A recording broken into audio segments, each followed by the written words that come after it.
Oh, hey, everybody. Today marks the 557th day of Israel's war against Hamas, Hezbollah, and the Houthis in Yemen, and other Iranian backed groups across the Middle East.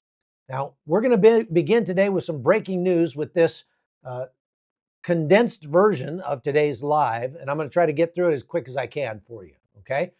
So, first, let's start in the Gaza Strip, where Hamas may finally be cracking under pressure. According to senior figures, Hamas is considering surrender, but with conditions. Leaders have expressed willingness to transform the organization into a political party. Some are exploring safe withdrawal from Gaza in exchange for protection guarantees from the IDF. Now, that's a non starter anyway, but that's proof that some of this pressure that the Israeli forces are putting on Hamas in Gaza is actually making a difference. Now, this comes as Israeli forces continue to partition Gaza, dismantling Hamas' hold on key territory, and pushing for a new hostage deal. The IDF recently completed its takeover of the Morag Corridor, which is a strategic strip located in Khan Yunis, between Khan Yunis and Rafah. This advance has effectively isolated all of southern Gaza. The fighting is now largely one sided. Hamas is avoiding direct confrontation and focusing on survival, but they're still a threat. Despite over a year of combat, most of Hamas's tunnels remain intact. Just in the past 24 hours, Israeli forces have destroyed major tunnels in various areas around Gaza, and some of them are 60 feet deep and hundreds of meters long. And again, connected to tunnels that go into Egypt, which is a big problem for the Israelis. And that's the reason that they're creating this buffer zone between the Egyptian border and the north side of Rafah. Okay. Nearby, troops uncovered weapons caches, which were hidden in a former school building. Hamas continues to embed its operations within civilian areas, and that complicates efforts to protect hostages who are still believed to be held in Gaza. Israel is advancing very cautiously, knowing that any sudden move could provoke execution of the captives. At the same time, airstrikes continue. Fighter jets, drones, and attack helicopters hit 35 Hamas targets across Gaza yesterday, including a weapons factory and a ready to launch rocket site. In Han Yunis, Al Amal Hospital was forced to suspend operations after Hamas militants seized its operating rooms and are holding its patients as human shields. Smuggling tunnels that connect Egypt to Gaza are a continuing problem, and in the Morag corridor is meant to stop that. Israel's defense minister has announced new long-term strategies aimed at establishing a permanent base in Gaza, a buffer zone all the way around the edges, which means the relocation of a lot of Palestinians.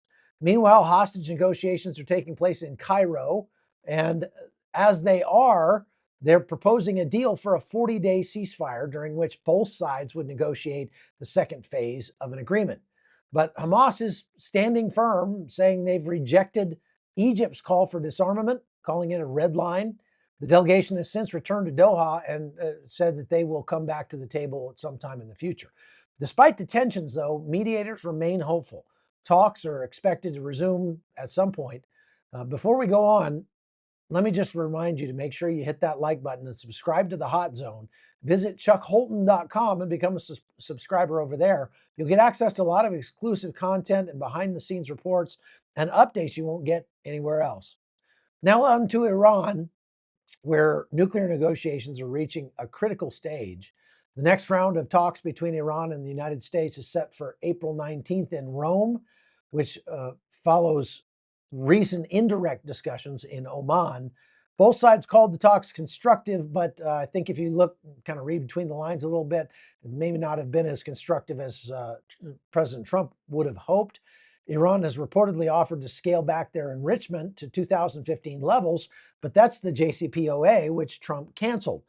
And Iran is refusing to include its missile and drone programs in any deal.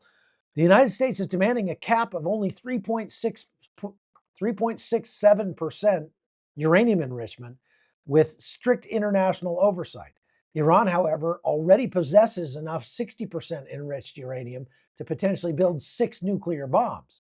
Now, President Trump has issued a 2-month deadline to strike a deal. If no agreement's reached, then the warning is clear. Israel will lead a military strike on Iran's nuclear facilities.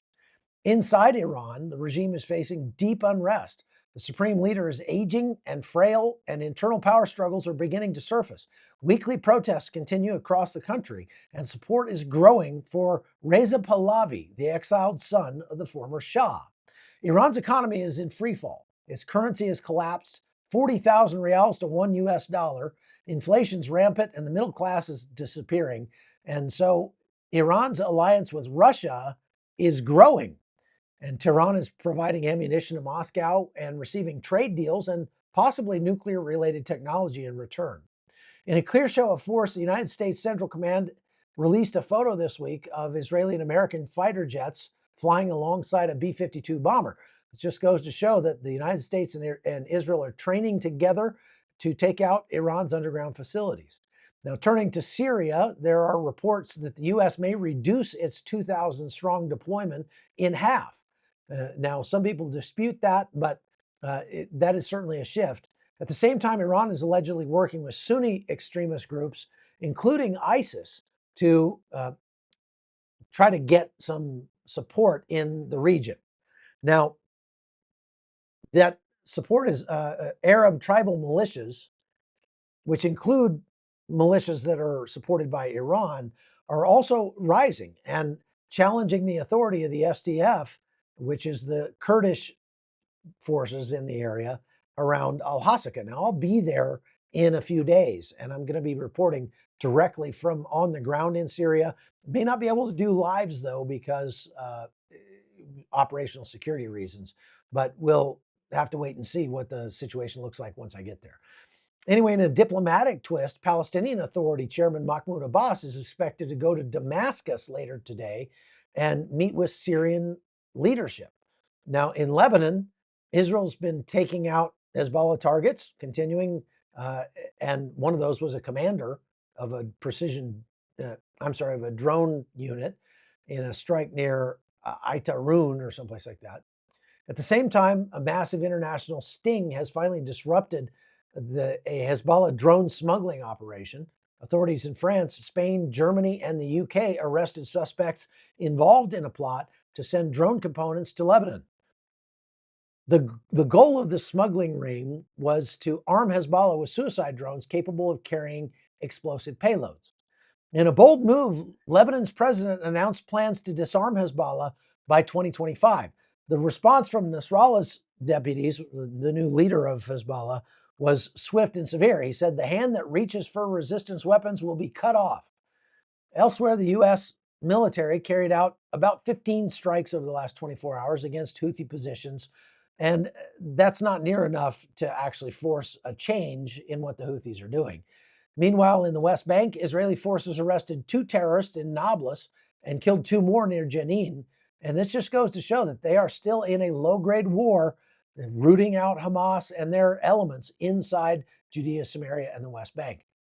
Now, over in Jordan, the Jordanian intelligence authorities arrested 16 people who were tied to a Muslim Brotherhood cell that was allegedly building rockets and UAVs for Hamas. The Muslim Brotherhood says they didn't have anything to do with it, though. And finally, 2 senior Pentagon advisors were placed on administrative leave and escorted from the building as part of an investigation into leaked intelligence information that reportedly includes U.S. operations in Yemen, Panama Canal, security, and even the movements of Elon Musk. So these events remind us this conflict is unfolding on many fronts, political, military, and especially spiritual. So stay informed, stay prepared.